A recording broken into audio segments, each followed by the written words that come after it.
La compétence de réseauter, parce que pour moi, c'est une compétence. Ouais. C'est une compétence que j'entends beaucoup d'entrepreneurs qui sont dans leur coin, qui sont pourtant sénégalais. Et ça, c'est un problème, en fait. Et la dernière fois, tu me disais, oui, qu'il y a des gens qui s'embrouillent avec leur mari ou leur femme pour rentrer. On en a beaucoup. Il y en a beaucoup, t'as dit?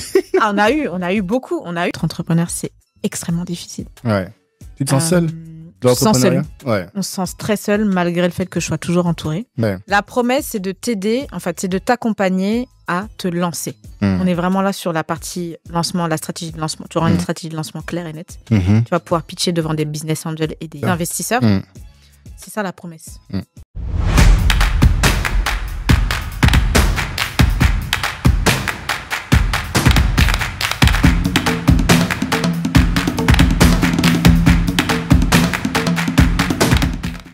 Madame Marie-Yvonne d'Almeida, bonjour. Bonjour, monsieur Tanguy de Bangui. Ça va? Ça va et toi? Très bien. Je suis content de te recevoir sur Kalimandjaro. C'est pas la première. On avait fait c'était l'épisode, j'ai trouvé 202.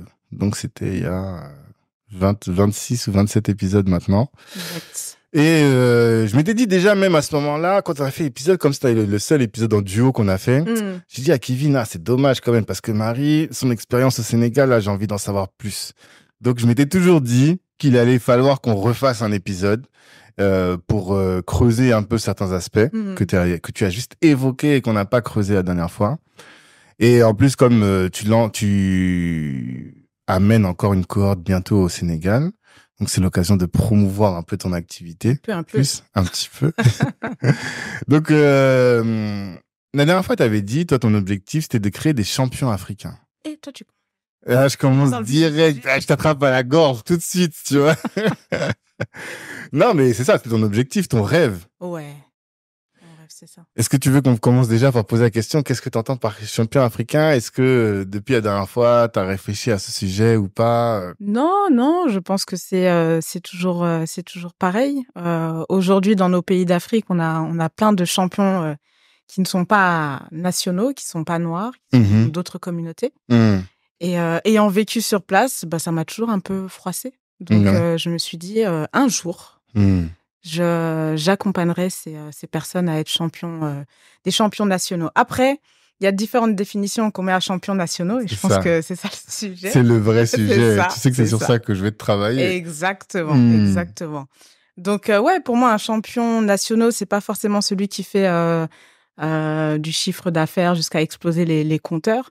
C'est surtout quelqu'un qui impulse quelque chose. C'est surtout quelqu'un qui donne envie. C'est quelqu'un qui se met à nu limite pour aller au bout de son idée et qui impacte aussi le monde, parce qu'il faut savoir qu'aujourd'hui en Afrique, la moyenne d'âge c'est 19 ans.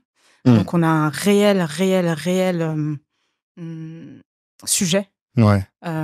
Et c'est, pour moi, impacter, c'est pas forcément impacter avec l'argent. C'est aussi impacter par de la formation. C'est impacter aussi, donner un souffle nouveau aussi à cette jeunesse-là. Donc voilà, il y a plusieurs manières pour moi d'impacter, mais pas forcément de faire beaucoup de CA. Beaucoup de CA. Moi, la question que je me posais, c'est quelle boîte, pas forcément en Afrique, en général, quelle boîte tu vois et tu te dis, ça, c'est un champion, ça? Moi, je pense Dangote. Dangote, quand on connaît le parcours, il est parti de rien et il est arrivé là où il est. Donc pour moi, Dangote, c'est une référence. Après, pour être encore plus près, Philippe Simo, tout simplement. Je trouve que il a réussi à deux niveaux. C'est-à-dire que il a réussi à changer la mentalité, c'est-à-dire à dire, OK, on est africain, mais on est capable de faire. Donc, je trouve que ça, pour moi, c'est ça le gros impact. Et Philippe Simo, il fait du CA, c'est vrai. Et il développe plusieurs entreprises. Donc, pour moi, c'est une réussite. Mais moi, c'est d'abord le Philippe Simo il y a quelques années qu'on voyait, qui débutait et qui a réussi à switcher. Il y a des gens qui ont complètement switché et je pense qu'on est un peu tous le fruit de ça aujourd'hui. Et c'est important pour moi. Donc, c'est deux exemples. Après, il y en a d'autres, il y en a plein d'autres. Et il y a plein d'autres champions nationaux qu'on ne connaît pas aussi. Totalement. Ce qui est dommage. Parce que les réseaux sociaux fait que, si tu passes pas dans les réseaux sociaux, tu n'es rien. Mais il y en a dans l'ombre qui font beaucoup de choses. Et il y en a qui sont sur les réseaux et qui font rien. Qui font rien, on est d'accord. Qui font, soi-disant, ils ont levé des fonds par-ci, ils ont fait par-là, là. Bon, ouais, mais bon, dans le vrai, dans le dur, pas plus que ça, en fait. Totalement. Philippe, la dernière fois, je lui disais que là où je trouve qu'il a été fort, c'est que t'as dit, il a fait switcher. C'est qu'en fait, il a permis de réaliser que des Noirs peuvent se réunir, peuvent être visibles sur d'autres sujets que la danse et plus largement l'entertainment, tu vois. Ou même, il a réussi à faire des sujets d'investissement, de business, des sujets d'entertainment. C'est clair. Et je pense que il y a presque un avant et un après, tu vois. Et c'est là, effectivement, où je pense qu'il a été très fort. Et l'impact, en fait, toi, ce qui te tient beaucoup à cœur, j'ai l'impression, c'est l'impact. C'est ça. C'est l'impact. Parce qu'un impact, ça... C'est quelque chose qui te reste à vie, en fait. Et une fois que ça rentre en toi, c'est fini, en fait. C'est-à-dire que là, tu peux dépasser n'importe qui, n'importe quand, en fait. Donc, l'impact, pour moi, c'est la base, en fait. Et c'est ce qu'on fait dans nos accompagnements. On cherche vraiment à développer l'entrepreneur avant même de développer l'entreprise. Parce que si l'entrepreneur n'est pas développé, l'entreprise, elle va pas aller loin. Ou même si elle va loin, il y a un moment donné où il y aura problème, en fait. Donc, pour moi, c'est vraiment important de remettre l'humain, de remettre les valeurs, de remettre toutes ces choses et ouais, d'être un modèle, en fait. Ce qui nous manque crûment, on manque de modèles en Afrique, tu vois. Et c'est pas une histoire d'argent, en fait. C'est pas qu'une histoire d'argent. De toute façon, l'argent vient après, hein, automatiquement. Pas forcément, hein. Pour moi, c'est deux choses différentes, mais ça bon. vient après. Ça vient, en fait. De toute façon, l'argent, si ça doit venir, ça va venir. Ça, c'est pas le problème. Totalement. Si t'es destiné à être milliardaire, tu le seras, quoi qu'il arrive. Mais je veux dire, la graine que tu mets dans la tête des gens, pour moi, c'est beaucoup plus fort que l'argent. Est-ce que, attends, avant d'expliquer clairement ce que toi tu fais pour créer ces champions, est-ce que tu peux te présenter pour les gens qui ne te connaissent pas? Ouais. Qui n'auraient pas écouté ce premier épisode. Exact. Alors moi, c'est Marie-Yvonne d'Almeida. Je suis la fondatrice d'Autour de Marie, qui est un incubateur qui accompagne des porteurs de projets, des entrepreneurs qui sont déjà basés en France et des investisseurs à soit lancer leur business ou soit tout simplement investir en Afrique francophone. D'accord. Focus Afrique francophone. Focus Afrique francophone. Pourquoi et pas les anglophones? Parce que je maîtrise pas la culture anglaise et moi je suis quelqu'un, je vends pas du rêve, enfin j'essaie de ne pas vendre du rêve. C'est le Sénégal que je connais et je sais que tous les pays limitrophes ont un peu la même culture. Voilà, c'est ce que je connais. D'accord. Et pour revenir un peu sur ton histoire, ce qui nous a manqué, je disais la dernière fois, toi t'as grandi au Sénégal, t'es venu ici pas adulte, mais un peu, t'étais jeune? Alors, moi, je suis née en France. Ah, ça, d'accord. déjà, il faut lever le truc. Parce que beaucoup de gens pensent que je suis née en France. C'est pas qu'elle a dit que j'ai grandi au Sénégal, tu me dis toujours ça. Je suis née en France. Okay. J'ai quitté la France à 21 ans. C'était en 2007. Ah, mais parce que moi, en fait, t'as dit que tes parents étaient venus. Ouais, mes parents. Mais ils sont venus avant toi, donc avant que tu naisses, c'est ça? C'est ça. Okay. Ils sont venus comme tous nos parents. Ouais, ils sont venus. Ok. Moi, je suis née à Montrouge. Voilà, j'ai grandi à Montrouge. Et à 21 ans, j'ai décidé de tout claquer pour aller vivre au Sénégal. C'est ça. À une époque où tout le monde me disait, mais qu'est-ce que tu vas foutre en Afrique? Parce que c'était pas sexy, le Sénégal à l'époque. C'est pas sexy. Ouais. Et d'abord, au début, tu y vas pour travailler dans le tourisme. Je me souviens de son groupe. Ouais. Chef de projet dans du tourisme d'affaires, parce que c'est ce que j'ai appris. Tourisme d'affaires, donc j'ai la chance de pouvoir collaborer avec des entreprises sénégalaises, parce que c'était ça, on m'avait recruté pour ça, pour développer en fait le tourisme d'affaires, tout ce qui est organisation d'événements pour le marché local. Ok. Donc j'ai eu la chance de pouvoir collaborer avec plein d'entreprises sénégalaises, et ce qui m'a permis d'avoir un réseau. Et puis de découvrir aussi plein d'autres régions du Sénégal, parce que quand on est dans le tourisme, forcément, on bouge. Ouais. On bouge jusqu'en Gambie, enfin, tu vois, donc ça m'a permis d'avoir un autre regard d'une Afrique où j'avais l'habitude d'y aller, mais en tant que vacancière. Chaque année, j'ai eu la chance, moi, d'y aller chaque année. Et c'est vrai que j'arrive au Sénégal et je me rends compte, mais en fait... les pépites, elles sont là, quoi, en fait. Tu vois, les gars, ils font des choses à partir de rien, Et je me dis, mais c'est pas ce qu'on nous a vendu, nous, quand on était en France. Ouais. Tu vois? C'est quoi la plus grande différence, la plus grosse claque que tu prends quand tu y vas en tant que professionnel par rapport à quand tu y allais en tant que vacancière? En fait, la grosse claque, c'est les gens se débrouillent avec ce qu'ils ont. Et ils font ce qu'ils doivent faire avec ce qu'ils ont. Chose que nous, on n'apprend pas, nous, enfants de diaspora, on ne connaît pas, tu vois. Et c'est ça qui m'a marqué, parce que c'est pas ce qu'on nous disait. C'est pas ce qu'on nous disait. Nous, on nous vendait, ouais, on s'est fait arnaquer, l'Afrique, c'est que des truands, voilà, les gens, ils sont pas formés, etc., etc. Mais en fait, en réalité, ils sont pas formés, mais ils sont tellement débrouillards, finalement. Et pour moi, c'est la plus grande école de la vie, en fait. Savoir se débrouiller avec ce qu'on a. Pour moi, une fois qu'on t'a formé ou une fois qu'on t'a mis sur un chemin, après, tu vas exploser tout le monde, tu vois. Et c'est ce que je retrouve, et je me dis, mince, le jour où je rentre à Paris, il faut absolument que je montre ces pépites-là. Parce que pour moi, c'est des pépites, en fait. Ouais. Et c'est ce qui s'est passé. D'accord. Est-ce que tu as des exemples de pépites? Tu te disais, ah, celui-là, là, ce qu'il fait là, c'est incroyable. Moi, dans l'entreprise que j'avais, parce que j'ai été salariée, mais j'ai été aussi entrepreneur. Et en fait, moi, j'arrive dans une boîte où je connais rien. C'est du nettoyage industriel. Bon, moi, j'adore faire le ménage, mais ça reste le ménage, quoi. Ouais. C'est pas, voilà. Donc, j'arrive dans une boîte où c'est les gars qui m'apprennent à nettoyer une voiture, c'est les gars qui m'apprennent à faire des fins de chantier. Et en fait, c'est des gars qui sont pas là à l'école.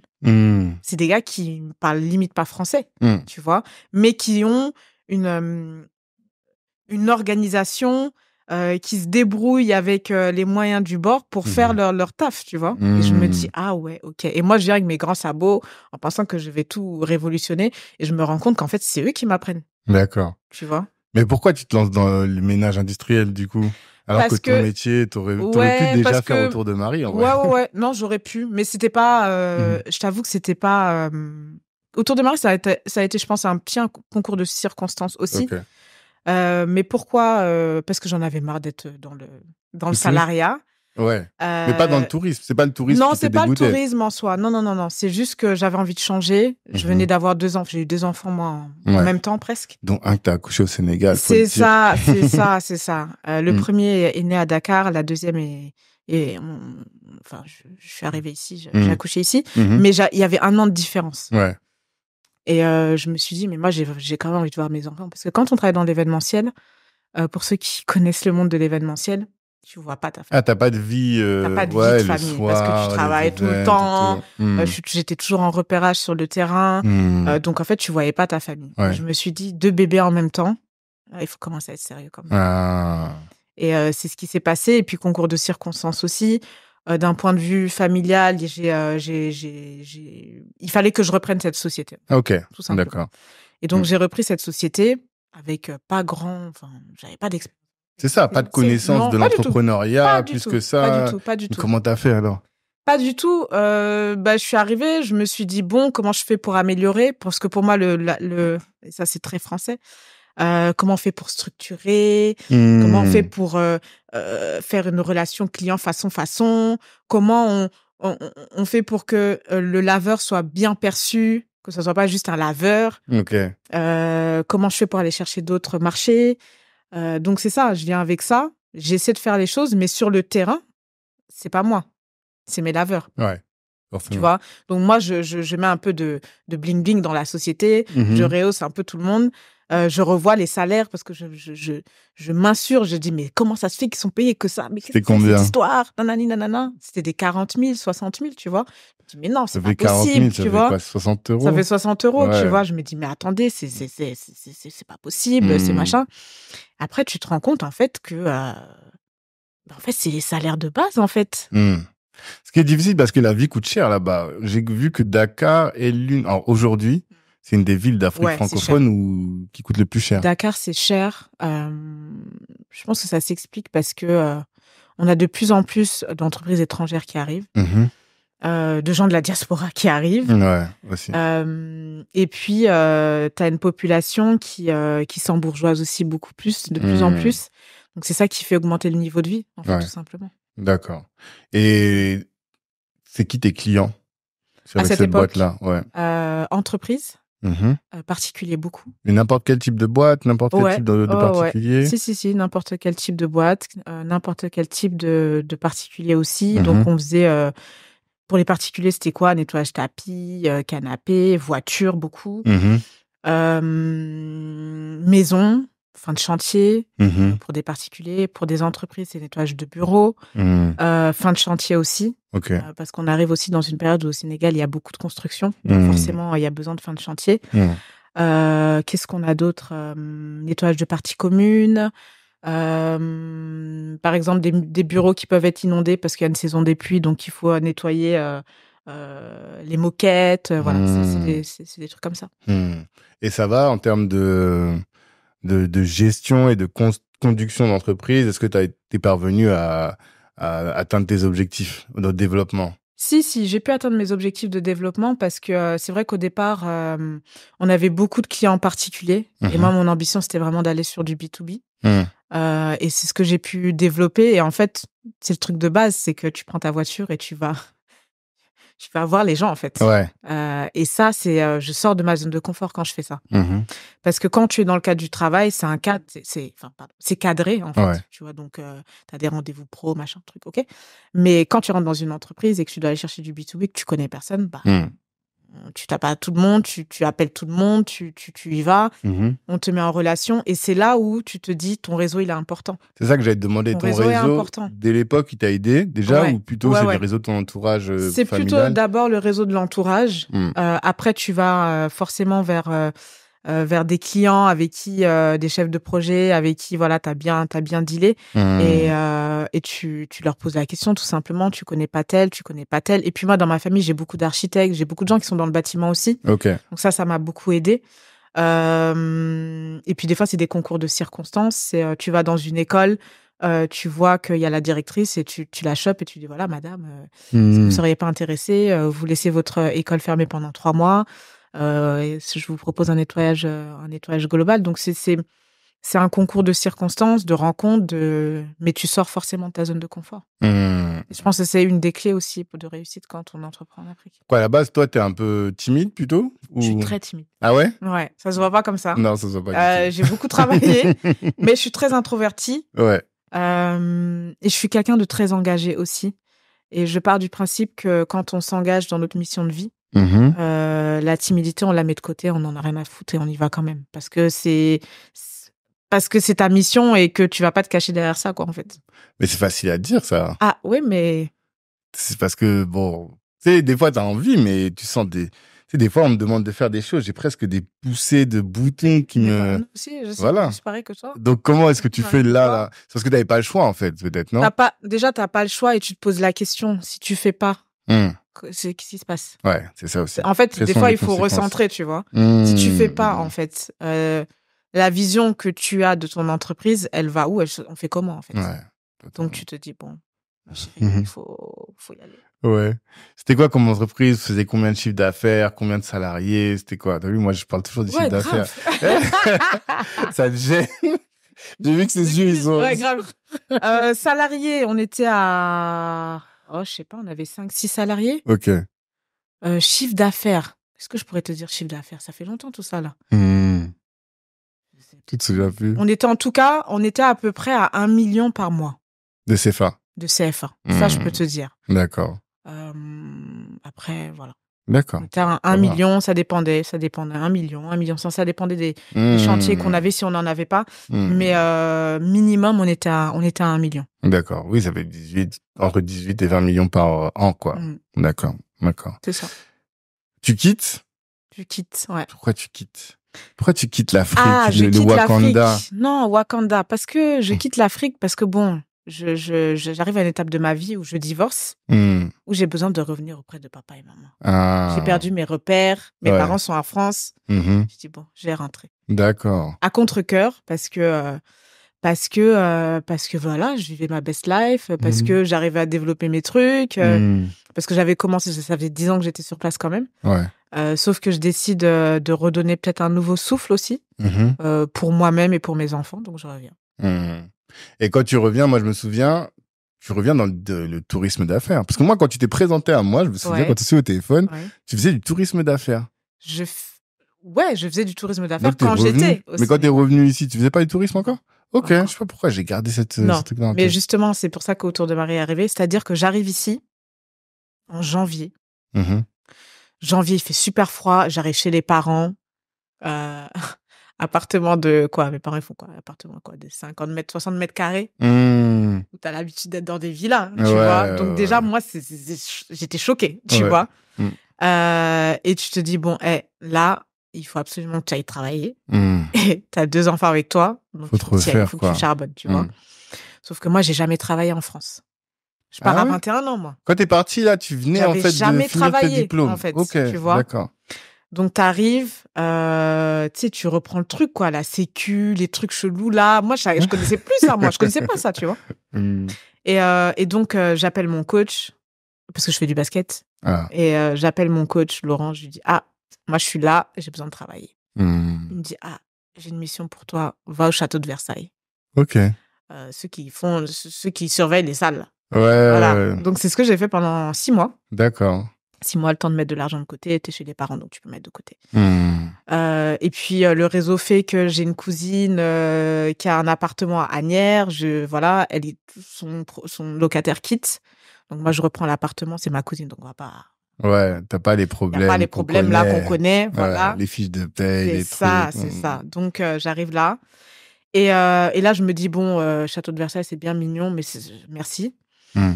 Et je me dis, bon, est-ce que... Parce qu'entre-temps, bien évidemment, je postule pour travailler dans mon domaine et on arrive dans une période où il n'y a pas les budgets pour faire du tourisme d'affaires, pour faire des événementiels. Donc, je trouve pas. C'était en quelle année? C'était en 2015. Ok. 2015. Et donc, voilà. Donc, je me dis, bon, je vais me former. Donc, je rêve de travailler à l'aéroport. Ça, c'était mettre les uniformes, façon. Donc, je me forme et je travaille au sein d'Air France pendant quelques temps. Bon, après, j'étais obligée de trouver un travail stable parce que c'était de l'intérim. Donc, je quitte Air France. Je travaille chez AXA Assurance, donc un truc qui n'a rien à voir. Donc, toujours dans de l'alimentaire. Hein. Tu vends des assurances? Je vends des assurances, assurance vie. Toi aussi. Donc, je fais ça. Après, je quitte ça et je trouve un CDI chez BMW. Ok. Toujours dans les assurances. Et je reste là-bas, pendant 6 ans. Je reste là pendant 6 ans, mais en fait, je suis l'ombre de moi-même. Tu vois, je me dis, mais Marie, tu as voulu rentrer dans le bain, là, mais c'est pas toi, ça. Et donc, voilà, je me dis, bon, et l'Afrique t'appelle. L'Afrique t'appelle, parce que moi, j'étais fâchée avec l'Afrique pendant quelques années. Ouais. Et l'Afrique t'appelle et tu te dis, bon, il serait temps quand même que tu trouves une activité où il y a le lien, tu vois. Ok. Et je vois autour de moi, tout le monde me parle d'Afrique, mais personne n'entreprend. Tout le monde dit je veux faire, personne fait. Et moi, automatiquement, à chaque fois au moment quand je vivais au Sénégal, à chaque fois on me demandait tu connais pas tel. Donc moi, naturellement, avec mon réseau, donc je donnais mes contacts. Et chemin se faisant, je me dis bon bah écoute, je vais créer un incubateur pour aider les gens de la diaspora à rentrer. Ça me permet de me réconcilier avec le Sénégal, ça me permet de faire des allers-retours et puis ça m'épanouit et puis je sers à quelque chose quoi en fait. Mais pourquoi un incubateur? Parce que pour moi, incubateur, pour moi, c'est les startups qui viennent et qui prennent pas de l'énergie, mais en tout cas qui prennent toutes les ressources pour ensuite développer leur boîte. En fait, tu as plusieurs types d'incubateurs. Ouais. Bah ouais, c'est pour ça que j'aimerais. Tu as plusieurs types d'incubateurs. Moi, j'ai choisi d'accompagner des porteurs de projets parce que on donne pas assez la chance aux porteurs de projets. Tu vois? On va toujours aller chercher celui qui a 2 ans, qui a déjà 2 ans, qui a déjà un chiffre d'affaires pour l'accompagner. Mais qu'est-ce qu'on fait de ces pépites dormantes là, qui sont là et qui n'arrivent pas à se lancer ou alors quand ils y vont, ils se cassent la gueule littéralement, tu vois. Donc je fais le pari de ça et je me dis je vais travailler avec des incubateurs demain, des accélérateurs on appelle, où je vais pouvoir les mettre dans ces accélérateurs et leur permettre de partir. Mais moi, c'était important pour moi parce que je suis quelqu'un qui démarre aussi dans la vie. Mon entreprise, elle démarre aussi. Je sais c'est quelle galère de monter une structure. Je sais quand t'as pas de réseau, c'est compliqué. Donc, je me dis, je vais créer un incubateur pour des porteurs de projets.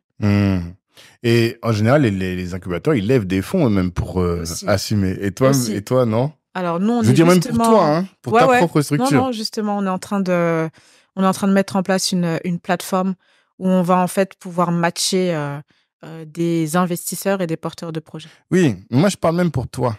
Moi? C'est-à-dire que Ah oui, moi. les incubateurs, en général, Mhm. souvent, c'est des associations d'ailleurs, alors que toi, tu as choisi d'être un business. Ouais.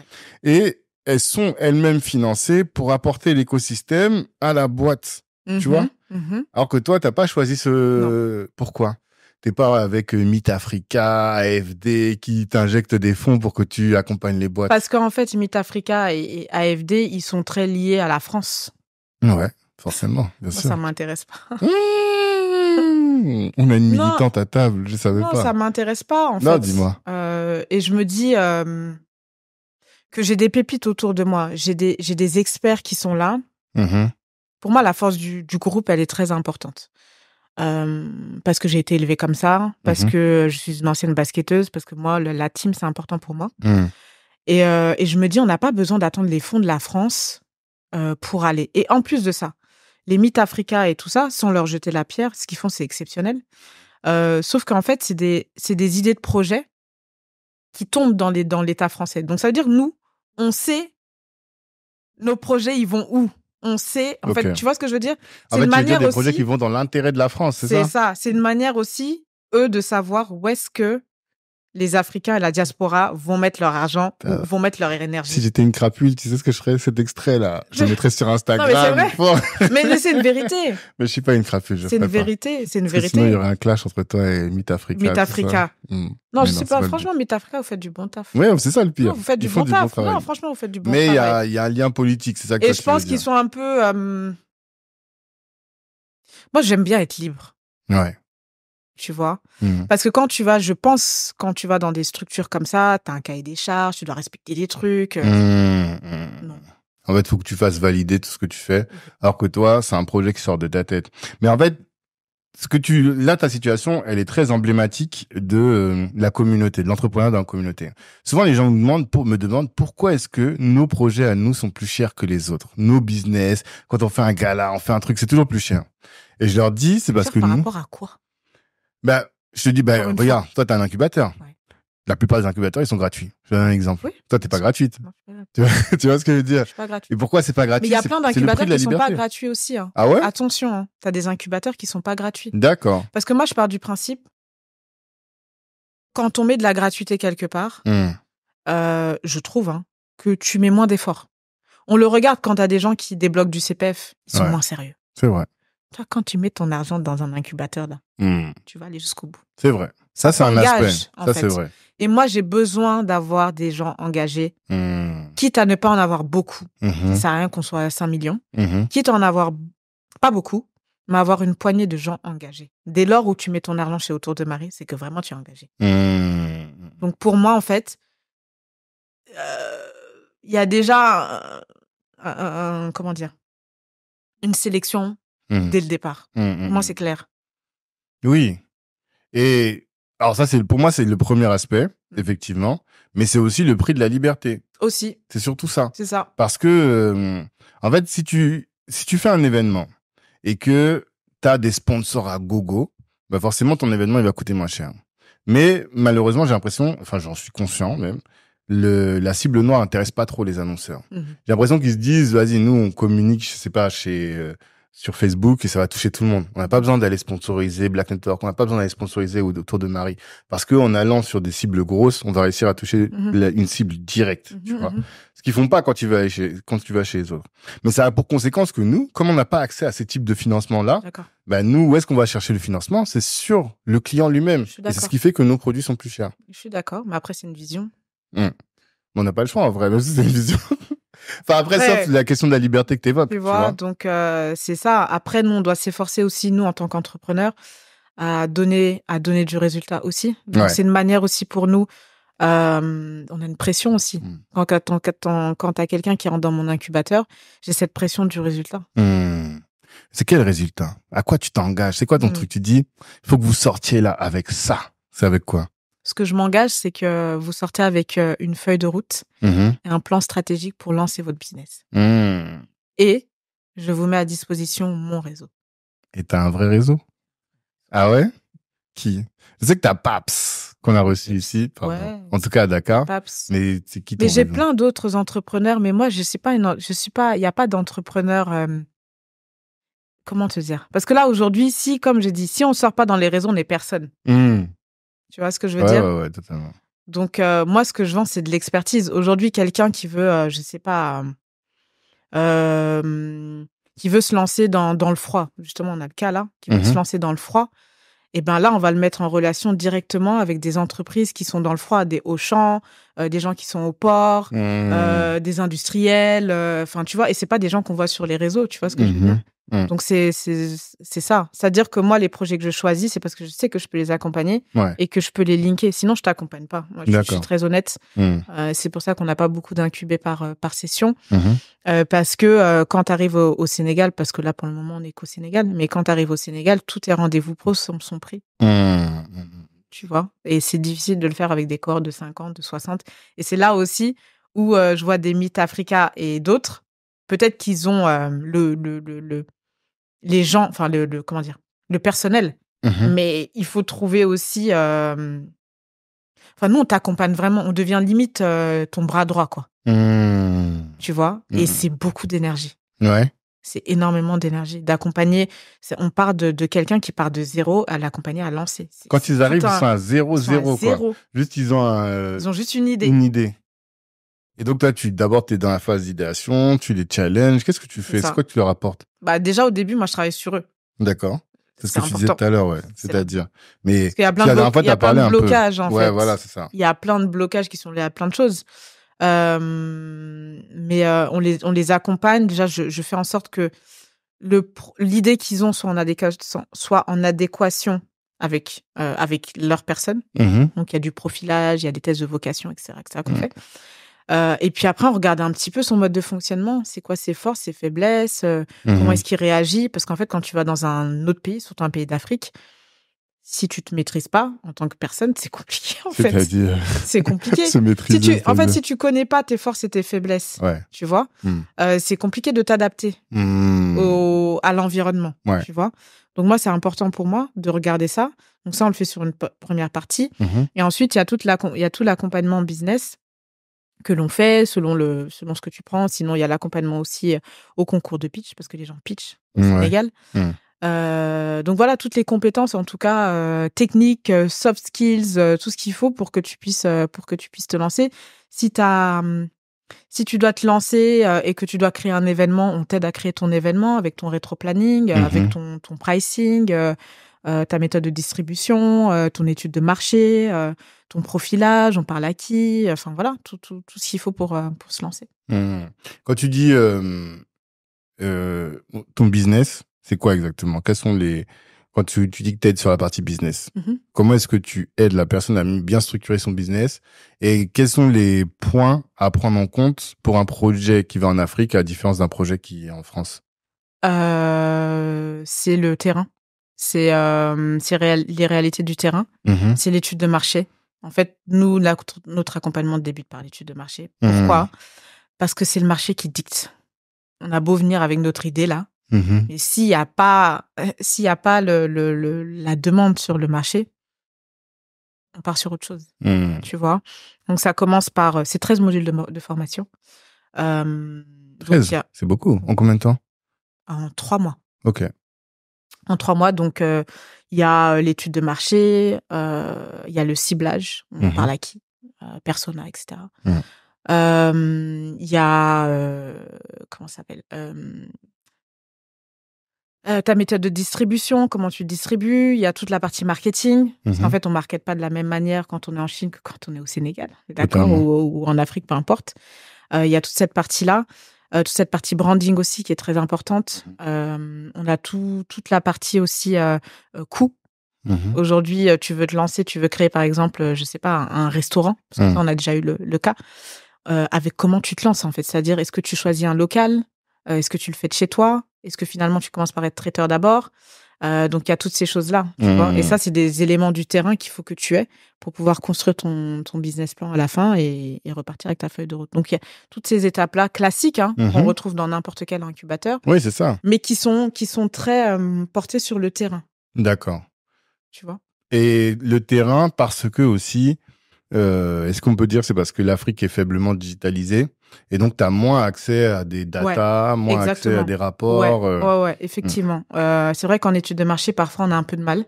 Donc, il nous arrive des fois où on va regarder dans des pays voisins. Par exemple, si c'est un business au Mali et qu'on n'a pas forcément ce qu'il faut, on va regarder ce qui se passe peut-être au Sénégal ou ce qui se passe peut-être en Côte d'Ivoire. On va un peu regarder, parce que finalement, c'est les mêmes populations à peu près. La manière de consommer est à peu près la même. Et c'est ce qu'on regarde, en fait. Où on regarde, par exemple, je sais pas, quelqu'un qui veut être traiteur, on va regarder le marché de la restauration. Ouais, forcément. Donc voilà, Et en études de marché, vous allez sur le terrain, vous faites des enquêtes terrain, quand tu disais, vous demandez aux gens dans la rue et tout. Ah ouais? Ouais, on fait des enquêtes terrain. Et puis moi, je suis aussi là pour faciliter, parce que tu as des gens, par exemple, qui doivent faire un questionnaire, mais qui n'ont pas de famille au Sénégal, ou qui n'ont pas de famille en Côte d'Ivoire, ou qui n'ont rien, tu vois. C'est vrai.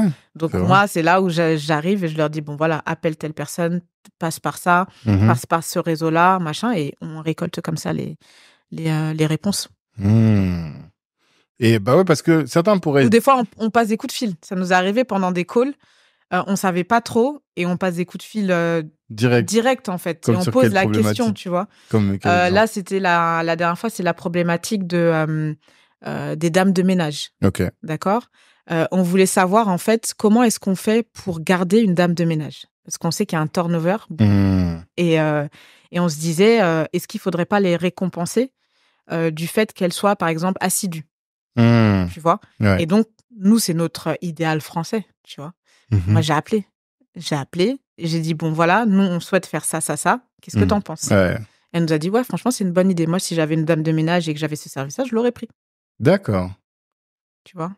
Donc, on essaie vraiment d'être le plus proche possible de la réalité. Parce que, en fait, toi, ce que tu apportes aux gens, c'est cette connaissance du terrain parce que tu as vécu là-bas. Et ou parce que tu as un réseau étendu de personnes qui vivent dans d'autres capitales aussi francophones. C'est ça. Et c'est surtout que j'ai vécu là-bas. Donc, il y a des choses... Moi, des fois, il y a des porteurs de projets qui disent des choses. Je leur dis, mais c'est pas possible, en fait, ce que tu veux faire. Ah ouais? Non. Parce qu'en tout, t'es resté combien de temps? 2007-2015, c'est ça? Ça fait 8 ans. 8 ans, ouais. Parce que certains pourraient se demander, oui, mais Marie, c'est quoi son expertise à elle? Tu vois ce que je veux dire? Parce que vivre dans un pays, c'est vrai, ça te permet d'avoir une connaissance du marché. Mais incuber quelqu'un, tu vois ce que je veux dire? Alors, je suis pas seule, hein. Encore une fois. Dis-moi. J'ai une équipe derrière moi. J'ai des business coachs. Ok. J'ai des personnes qui t'accompagnent à tout ce qui est levée de fonds. J'ai des mentors sur place aussi, sur différents secteurs. On essaie vraiment d'avoir des mentors sur chacun de nos secteurs. C'est quoi les grands secteurs? Par exemple, la distribution. On va vraiment avoir un mentor sur la distribution. Le transport, on va avoir un mentor sur le transport, etc. La restauration, on va avoir des mentors à chaque fois. C'est encore une fois pour avoir le regard local. Ouais. Donc moi, mon expertise, c'est que effectivement, je connais le terrain, mais j'arrive à réunir aussi tout un écosystème au service du projet de l'incube. Mais moi, je me pose une autre question cette fois-ci en tant qu'entrepreneur. Ouais. Si tu fais appel à beaucoup de prestataires, ou en tout cas beaucoup de ressources humaines, ça fait que tu manges ta marge. Comment est-ce que tu... Je mange ma marge, mais je paye pas tout le monde. Oh. Non. C'est-à-dire? Les mentors sur place. Ah, ok, oui. En fait, tu sais, moi, j'ai tissé beaucoup de relations avec les gens. Tu vois. Donc, quand je les appelle pour leur dire, hey, les gars, j'ai besoin de vous sur ça, on vient, on me demande pas, tu me payes combien? Ah ouais? Non. Et il délivre une prestation de qualité quand même. Je dis ça parce que tu vois comment on est, l'humain est. Non. Bah après, je choisis mes gens encore une fois, et c'est peut-être cette force-là que j'ai aussi. C'est que mon réseau, il est, comme tu dis, il est quali, il est engagé, et j'ai cette chance-là aussi, tu vois. J'ai cette chance-là, et je me suis dit, cette chance-là, je peux pas la garder que pour moi en fait. D'accord. Par contre, mes formateurs sont rémunérés. Mais toi, ta plus-value ou ton apport à toi, finalement, c'est quoi? C'est être la chef de projet? Ouais, je suis vraiment le pont. Et j'organise un petit peu le lancement du projet de la personne. C'est vraiment ça mon fort, en fait. D'accord. Et je suis facilitatrice, en fait. C'est-à-dire? Je facilite les échanges entre un porteur de projet et un professionnel. Je facilite tout, en fait. Quand t'arrives, quand t'arrives et que tu veux créer un business en Afrique, au Sénégal, parce que j'aime pas dire en Afrique parce que c'est grand. Ouais. On va parler du Sénégal. Ouais. Tu connais pas, en fait. Des fois, souvent, tu connais pas. Même si t'es venu en vacances, tu connais pas. Bien sûr. Donc moi, je suis vraiment là pour faciliter les choses, pour que ça soit plus fluide pour toi, en fait. En te mettant un réseau à ta disposition, en te mettant des business coachs, voilà, tous les professionnels, en tout cas, qui t'aident à monter ton business. Mais le voyage au Sénégal, pour moi, c'est la fin du truc. C'est la fin, ouais. C'est ça, à la fin, ouais. Sur les 3 mois, il y a toute une partie aussi ici qui te permet de... D'ailleurs, le voyage arrive à la fin du voyage. Donc là, tu connais tous tes coachés pendant toute la période déjà? Ouais. D'accord. Tous. Tous. Tu connais tous leurs projets. Et c'est quoi les projets les plus fréquents qu'on retrouve les plus? Mode et beauté. Ok. Mode et beauté, beaucoup. Restauration. Beaucoup. Transport, j'imagine. Ouais. Non, pas encore transport. Ok. J'ai pas encore accompagné des gens dans le transport. Non, j'ai pas encore accompagné des gens dans le transport. Service client, service à la personne, beaucoup. Service aux entreprises. Et beaucoup service à la personne. D'accord.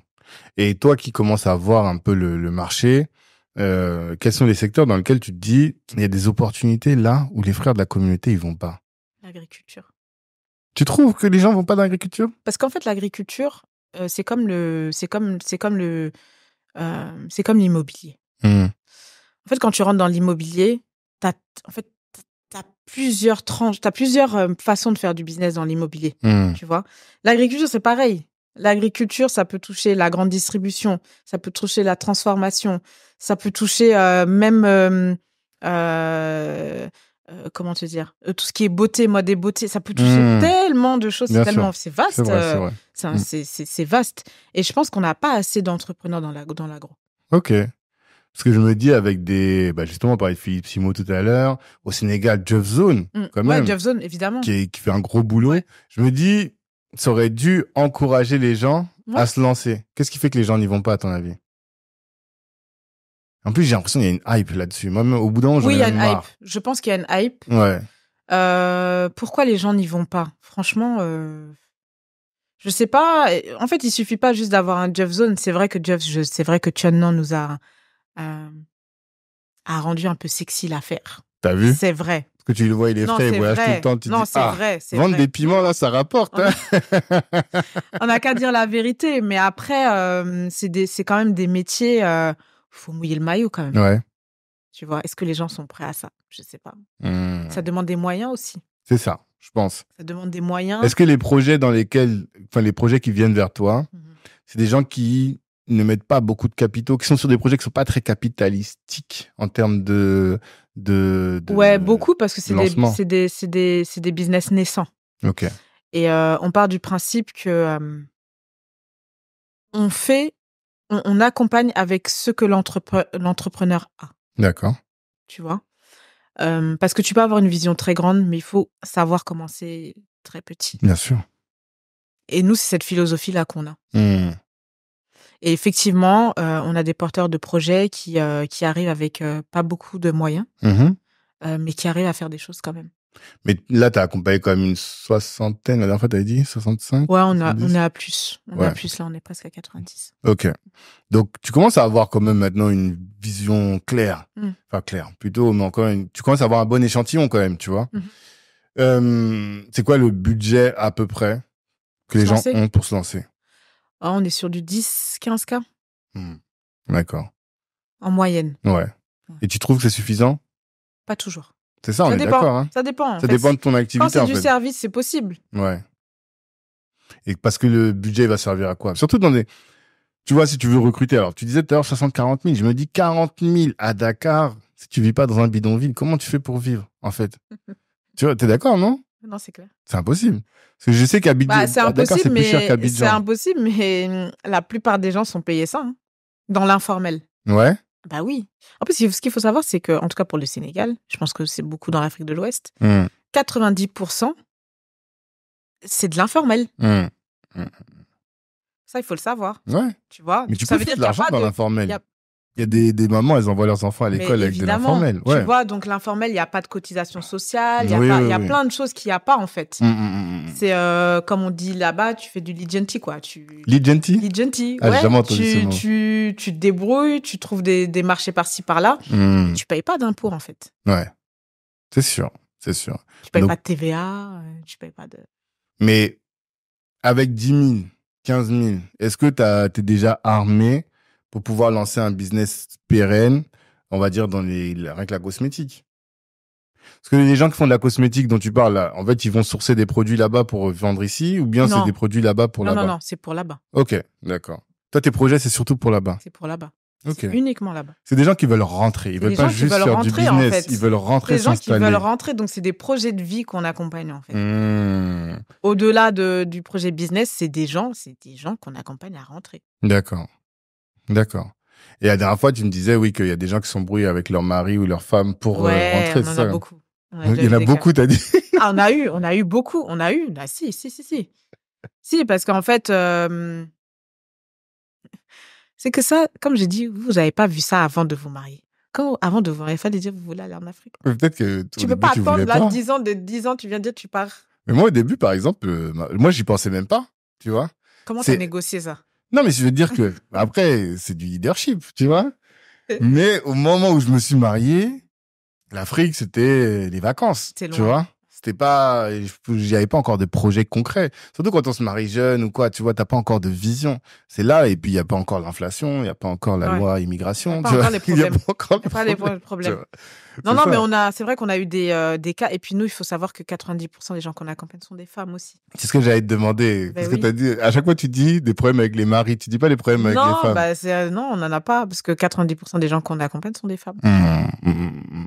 Donc, c'est des femmes, des fois, qui partent et qui laissent leur mari derrière. Ça arrive.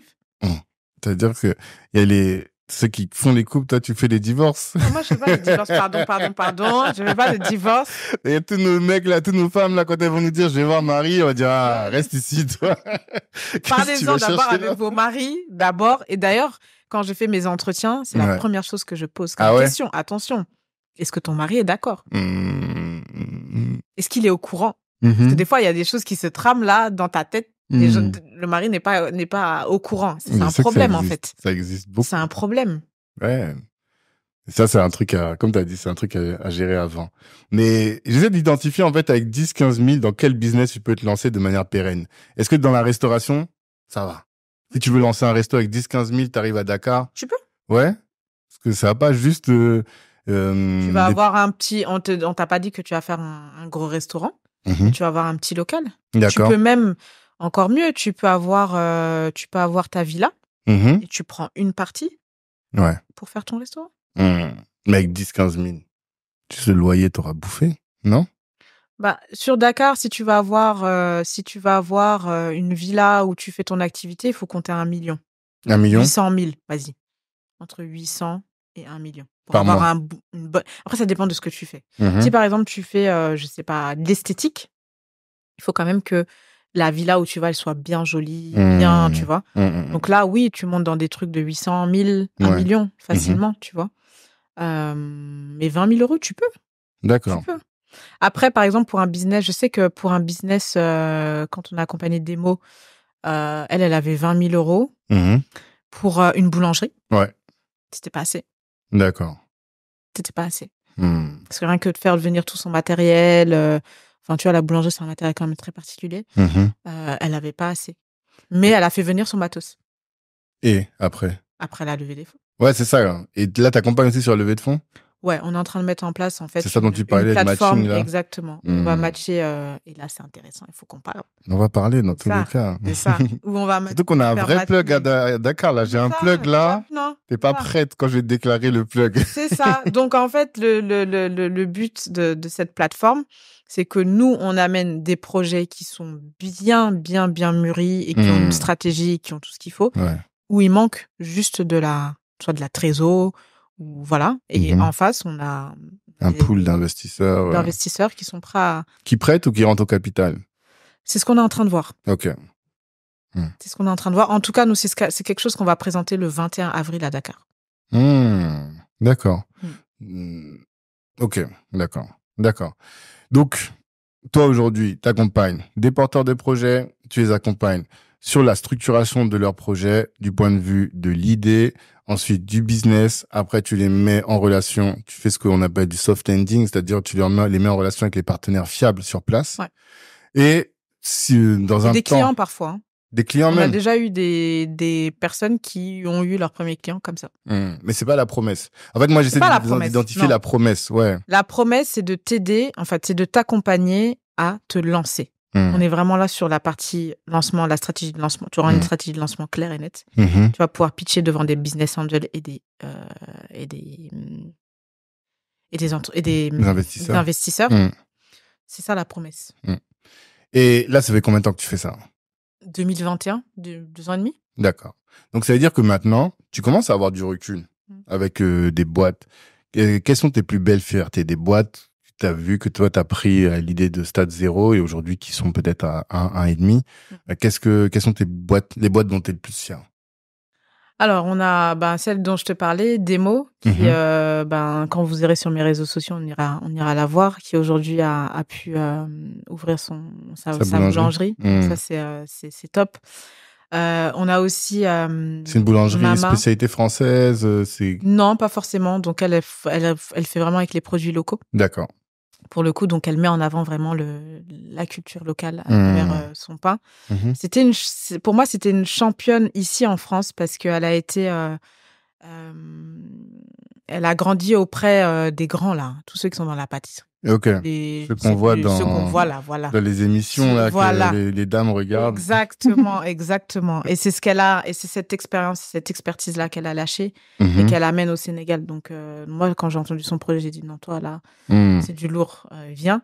Après, toujours dans la restauration aussi, on a Mama Saveur Dima, qui elle aussi, ça y est, elle s'est lancée. Elle a des clients B2B aussi, donc c'est intéressant. Elle travaillait dans une école ici à Paris et elle est rentrée pour ouvrir son business et qui s'appelle Saveur Dima.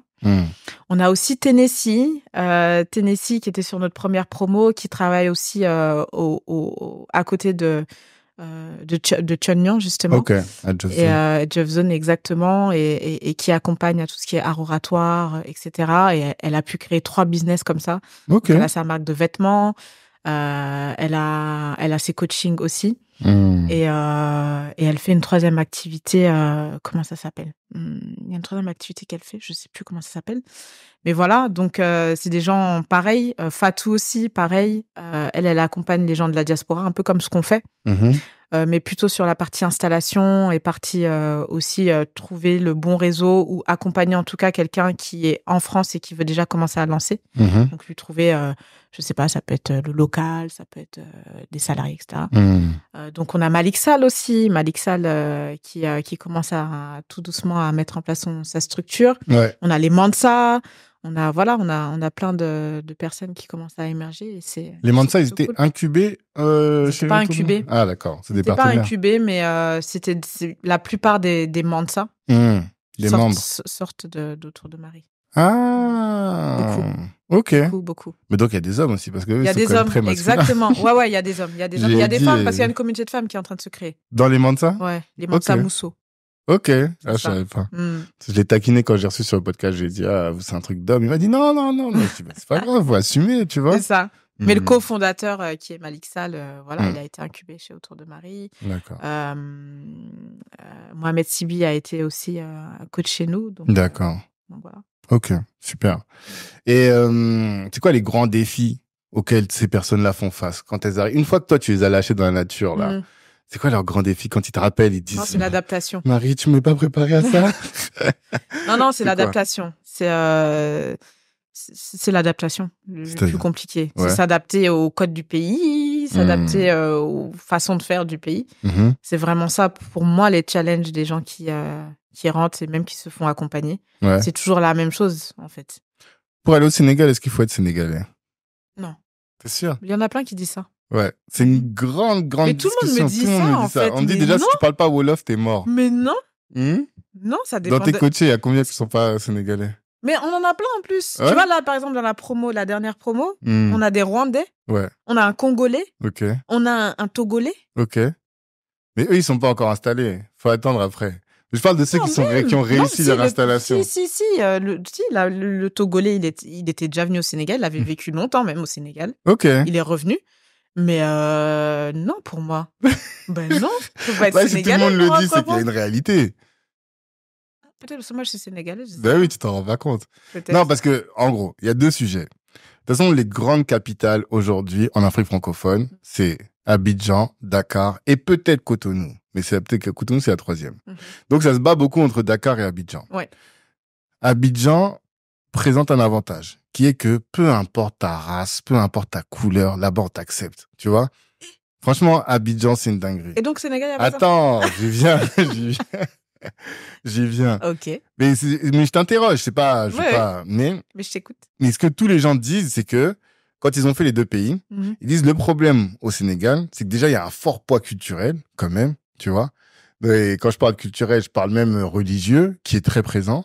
Et c'est quelque chose que nous, on valorise, c'est-à-dire la tradition sénégalaise, le fait de maintenir sa langue. Franchement, hein, tout le monde me dit ça, c'est un truc qu'on dit tout le temps. Si tu arrives à Dakar et que toi, tu parles pas, tes salariés, ils vont te tuer. Parce que eux, entre eux, ils vont parler que Wolof. Et qu'il y a des gens même au Sénégal qui parlent pas français.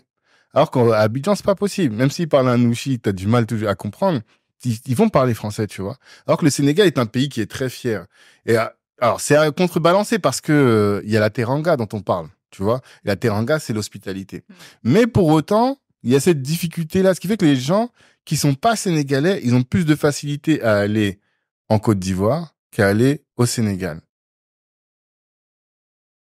Ah, tu vois, la Sénégalaise fière, là, elle veut pas... Non, franchement, je sais pas. Et puis, ça dépend des domaines dans lesquels tu entreprends encore une fois. C'est-à-dire par exemple, je sais pas, moi, dans le nettoyage, les gens qui bossaient avec moi ne parlaient pas forcément tous français. Ok. Mais toi, tu parles Wolof. Moi, je parle Wolof. T'as pas de problème. Non. Mais si tu vas dans un restaurant, les serveurs vont parler français. Ouais. Si tu vas, je sais pas moi, si tu crées des boutiques dans les quartiers, les gens vont parler français. Ça dépend de la nature de ton business, en fait. Je te crois, hein. Franchement, Donc, moi, je sais pas. Hein. En tout cas, nous, on a beaucoup d'étrangers chez nous. C'est vrai? Dans nos cohortes, là, on a quand même des étrangers. Ouais. Et qui s'installent finalement. Ils n'ont pas fui après. On a même une antillaise, là, pour te dire. Et quand je fais mes networks au Sénégal, mais il y a toutes les nationalités. Ouais. Quand tu fais des événements là-bas? Bah ouais. C'est pour ça que je sais pas de quoi on parle. Non, mais moi, je suis... tu vois, je te dis ça de l'extérieur. Oui, de l'extérieur. Mais c'est le retour qu'on a. Que si t'es pas musulman, si t'es pas sénégalais... C'est pas vrai, ça. C'est ce que les gens disent. Non, c'est pas vrai. Non. Je suis désolée. Non, moi, j'ai un côté chrétien, donc j'ai les deux côtés. C'est vrai. Donc, je parle vraiment de choses que je connais. J'ai les deux côtés. Non. Mais les Capverdiens, c'est des Sénégalais aussi. Enfin, il n'y a pas de problème. T'es Capverdienne, hein? Oui, je suis Capverdienne. Ouais, voilà. Il n'y a pas de problème. Oui, mais même, ça reste des Capverdiens quand même. Oui, on a des trucs quand même très Capverdiens. Enfin, tu vois. Il y a quand même une culture chrétienne. Non, c'est vrai. Et même les Mandjaks, qui aussi bien souvent sont chrétiens. Non, franchement, moi, le débat de ça, là, moi, je vois pas. Hein. Tu vois pas? Non, faudra me dire les gens, là, parce que moi, je sais pas de quoi. Non, mais bon, ça veut dire que tu parles pas souvent à des non-sénégalais, alors. Parce que si tu viens dans le game, mais surtout dans le game du back to africain, voilà, c'est des clichés un peu, tu vois. Mais en tout cas, voilà, si contre les trois, là, les chrétiens, ils vont pas beaucoup au Bénin parce qu'il y a le vaudou, ils ont peur. Tu vois, donc ils vont plus en Côte d'Ivoire parce que la Côte d'Ivoire, tu vois, c'est les milieux évangéliques sont très développés. Les musulmans, tu vois, ils vont pas trop en Côte d'Ivoire parce que Côte d'Ivoire, c'est aussi un peu le bordel, tu vois. Peut-être en haut, quoi. Voilà, ou bien ils vont au nord. Mais tu vois, si tu vas à Abidjan, Abidjan, c'est quand même beaucoup la fête, c'est beaucoup débridé. Non, toi, il faut que tu viennes au Sénégal. Parce qu'en fait, il y a que comme ça que tu vas voir que c'est pas obligé. C'est pas aussi simple que ça. Non, c'est pas. Tu peux être non sénégalais et évoluer. Non, mais je te crois. Non, il faut que tu viennes. Faut voir. Il faut que tu viennes. Mais dans l'absolu, en tout cas, toi, tu dis qu'il n'y a pas de frein culturel et qu'il y a une intégration des étrangers qui est aussi bonne que dans les autres pays. Et dans la cohorte là de ceux dont tu as parlé là, il y a beaucoup de non-sénégalais. Ouais. Ceux qui sont installés là depuis un an et demi. Il n'y a pas beaucoup de non-sénégalais. Il y en a de plus en plus. Ok, non, j'ai rien dit. Il y en a de plus en plus, parce que là, dans la cohorte, celle-là, on a quand même 4 étrangers. Ok. C'est la moitié de l'effectif. D'accord. Non, c'est bien. 50% de l'effectif. C'est important. En tout cas, c'est important que tout le monde ait l'information concrète, tu vois. Parce que quand tu parles des défis liés au code, c'est des éléments. Moi, je me souviens que j'ai un de mes petits frères. Parce qu'il y a beaucoup d'étudiants africains qui étudient à l'université Cheikh Anta Diop, ouais. Voilà. Et quand je parle avec eux, ils me disent que ils ont été pris par le poids de la culture. Et tu vois, depuis tout à l'heure, je fais ça parce que toucher avec ta main gauche des fruits au marché, genre le mec du marché leur tapait les mains, tu vois. Ah, ok, mais après, il faut s'adapter aussi. Ben oui, mais j'ai pas dit qu'il faut pas s'adapter. Non, mais oui, mais évidemment. C'est une réalité, oui, tu vois. Oui, je suis d'accord avec toi, effectivement. C'est ça, quand on parle effectivement. Après, moi, j'ai rencontré aussi, depuis quelques temps, quelques entrepreneurs qui sont non sénégalais et qui font des trucs top, tu vois. Instabike, c'est trois cofondateurs. Okay. Ils sont pas du tout sénégalais. Il y en a un qui est togolais, l'autre qui est je sais plus quoi. Et ils arrivent à faire plein de choses, tu vois. Ouais. Donc, je pense qu'après, c'est une histoire d'adaptation aussi, tu vois. Quand tu vas dans un pays aussi, faut s'adapter. Mais disons que quand tu as des pays où la culture est plus proche de la tienne, bah forcément, l'adaptation sera plus facile. Plus facile, effectivement. Tu disais tout à l'heure, tu vois que... Mais après, moi, je suis d'une double culture aussi, hein. Donc, je comprends la problématique des gens qui viennent, tu vois. Je la comprends. Mais les Sénégalais sont ouverts quand même, en fait. J'ai pas dit que c'était pas ouvert. Non, mais oui, mais justement, je réponds peut-être aussi à ça. Ouais. Les Sénégalais sont ouverts et pour moi, une intégration peut se faire avec beaucoup d'intelligence et beaucoup d'intelligence émotionnelle, en fait, tu vois, et de pas forcément camper sur sa position de moi ceci, moi cela. Voilà, au Sénégal, moi, combien de fois je suis allée dans des maquis, enfin, tu vois, les gens, ils font leur truc, quoi. Tu vois, et pourtant, ils sont dans le pays. Ouais, d'accord. Quand tu dis maquis, c'est quoi? C'est des trucs... Ivoiriens. C'est ivoirien? Ok, d'accord. Quel conseil tu donnerais à quelqu'un qui veut se préparer, justement, à retourner au Sénégal pour commencer? Faut préparer les finances. Ouais. C'est important. Il faut pas y aller au hasard. Il faut pas décider. J'entends beaucoup de personnes qui me disent, ça, je suis déjà installée. Ok. Et c'est quoi le plan? Il y a pas de plan. Tu vois. C'est important d'anticiper ça. La formation aussi, c'est important aussi. Je pense que aujourd'hui, on a de plus en plus d'entreprises qui forment. Accompagnez-vous, faites-vous accompagner, c'est important. Avoir aussi la compétence de réseauter, parce que pour moi, c'est une compétence. Ouais. C'est une compétence que j'entends beaucoup d'entrepreneurs qui sont dans leur coin, qui sont pourtant sénégalais. Et ça, c'est un problème, en fait. C'est un problème si tu connais pas les réseaux, si tu sais pas. Pourtant, il y a plein de choses qui se font à Dakar, ou même sur la petite côte ou ailleurs. Il faut vraiment sortir de sa zone de confort et comprendre aussi les codes du pays et les accepter. Les accepter. Sinon, et puis être curieux aussi. Ne pas forcément rester dans son truc, et être ouvert. Et ça, c'est valable dans tous les pays. Totalement. Et donc, il n'y a rien de spécifique au Sénégal. Toi, tu vois pas un truc de qui spécifique aussi. Peut-être parce que je suis sénégalaise, peut-être, je sais pas. À ça, où il faudrait... Ouais, on a un pays musulman quand même. On a qu'à se dire la vérité. On a quand même un pays musulman. Donc, effectivement, quand on a des employés qui coupent leur journée pour aller prier, ça, c'est la base, en fait. Faut pas que ça choque. Ouais. C'est quelque chose qui est normal. Aussi, ouais, t'as des petites choses, la main gauche. Enfin, tu sais, c'est des petits trucs comme ça, parce que ouais, on est dans un pays principalement musulman, donc. Mais avec beaucoup d'intelligence, en fait. C'est beaucoup de... Sans flip, quoi. Ça se fait, quoi. Combien d'années de trésor il faut pour partir, selon toi? Pour moi, il faut 1 an d'économie. 1 an? Ouais. Suffisant? 1 an d'économie. Si tu pars avec des enfants, ouais. 1 an d'économie, c'est bien. Anticiper les écoles aussi, parce que ça coûte cher au Sénégal. Ouais. C'est des écoles privées. Sinon, un an de loyer aussi. Un an de loyer. Un an d'économie en plus du loyer, en plus de l'école Non, tout ça, c'est dedans. Ah, ok. Là, je suis en train de spécifier. Ouais, c'est les postes. Mais c'est les gros postes, en fait. Bien anticiper. Exactement, exactement. C'est ça qu'il faut anticiper. Qu'est-ce qu'on peut anticiper encore d'autre? Y aller souvent avant d'y aller. Ça, c'est bien aussi. Pour un peu s'imprégner de ce qui se passe aussi. Voilà. C'est ça. Un an d'économie, pour moi, c'est bien. Quand on inclut tous les gros postes. D'accord. Bon, ça va. Moi, je pensais à 2 ans, tu vois. Donc, un an, c'est bien. Tu peux un an, c'est déjà bien. Ouais. Ok. Top. Est-ce qu'il y a quelque chose qu'on n'a pas abordé sur le Sénégal? Un point que tu dis, il faut pas qu'on termine sans qu'on ait abordé ce point-là, que les gens sachent ça. Non. Non. C'est toi qui sais. Hein. Non. Je pense avoir tout balayé, mais non. Je préfère encore faire le point. Non. Qu'est-ce qui t'intéresse à rejoindre Black Network? Pourquoi ça t'intéressait? Qu'est-ce que ça peut t'apporter, Black Network? Alors, moi, je suis très adepte, et je pense que c'est ça un petit peu qui nous relie, au fait d'être ensemble, de fédérer. J'aime beaucoup ça, et c'est le propre d'Autour de Marie. Ça s'appelle Autour de Marie, d'ailleurs. Et ouais, c'est ce que j'aime chez Black Network, c'est que, et puis en plus, ce qui est génial, c'est qu'on retrouve d'autres entrepreneurs. Ouais. Ça nous permet aussi d'être dans une communauté, parce qu'être entrepreneur, c'est extrêmement difficile. Ouais. Tu te sens seul? On se sent seul. Ouais. On se sent très seul, malgré le fait que je sois toujours entourée.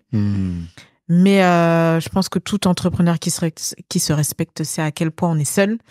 Et donc, d'être dans une communauté d'entrepreneurs, d'avoir un peu ce cerveau collectif, ce sont des valeurs qui sont chez moi et que je retrouve chez Black Network.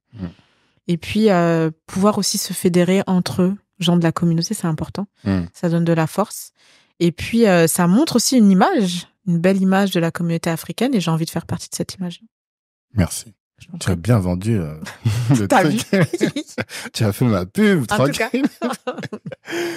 Où est-ce qu'on te retrouve? Où est-ce qu'on te contacte? Toutes les infos. Quels sont les réseaux où tu es vraiment efficace? Parce que LinkedIn, on publie, mais on te voit pas beaucoup là-bas. LinkedIn, je suis pas très efficace, j'avoue. Je suis pas très efficace sur LinkedIn. Je suis pas comme toi. Toi, tu es champion de LinkedIn. C'est ma vie. Ça, c'est ta vie. C'est ça. LinkedIn me voit plus que ma femme. Toi aussi. C'est vrai à ce point-là. Je rigole. Et il faut qu'on se revoie, alors. Je rigole. Non, alors, où est-ce qu'on se trouve? Instagram. Beaucoup sur Instagram. Ok. Je vais quand même commencer à arriver sur LinkedIn, parce qu'il faut être sérieux quand même. Mais beaucoup sur Instagram. Ok. Donc, Autour de Marie. Autour _ il n'y a pas d'underscore. Si. C'est ça. Hein? Autour _ Marie. MARY. C'est ça. C'est ça. Ok. C'est ça. Mail. T'as un mail où on te contacte? Non, tout est sur mon Linktree. Donc, tout est sur mon Linktree. Ok. C'est ça, exactement. Top. Ok. Prochain départ pour Abidjan. C'est quand? Merde, qu'est-ce que je raconte? Tu vois? Tellement je suis... Ça veut dire qu'Abidjan, on arrive bientôt. Inch'Allah, comme on dit, oui, tu vois. Inch'Allah, c'est ça, on arrive bientôt. D'accord. Prochain départ pour Dakar du 13 au 21 avril. Ok. Et cohorte après numéro 4. Ok. Et t'en fais une par an? J'en fais une par an. Une par an. Là, c'est la Nelson Mandela, parce qu'elles ont toutes des noms. Nelson Mandela, et on prépare la prochaine cohorte quand je reviens, parce qu'il y a tellement de choses qu'on doit gérer là pour le voyage. Donc, toute personne qui a envie de se lancer, qui sait pas par où commencer, qui a envie d'être encadrée, parce que c'est surtout ça qui manque, passez par Autour de Marie. On a une prochaine cohorte là qui va commencer au mois de novembre. Ok. Parfait. C'est ça. Marie, je te remercie. Je t'en prie, merci à toi. Avec grand plaisir, tu vois. On a dit, on a fait. On a dit, on a fait. Voilà. Donc, j'espère qu'on se reverra à un autre moment. Non, il n'y a pas de raison. Maintenant que tu es dans la famille, on va se voir souvent, tu vois. Voilà. Et là, je vous donne rendez-vous la semaine prochaine pour une nouvelle chronique, comme j'aime bien dire. Et d'ici là, revoyez vos ambitions à la hausse. Ciao tout le monde.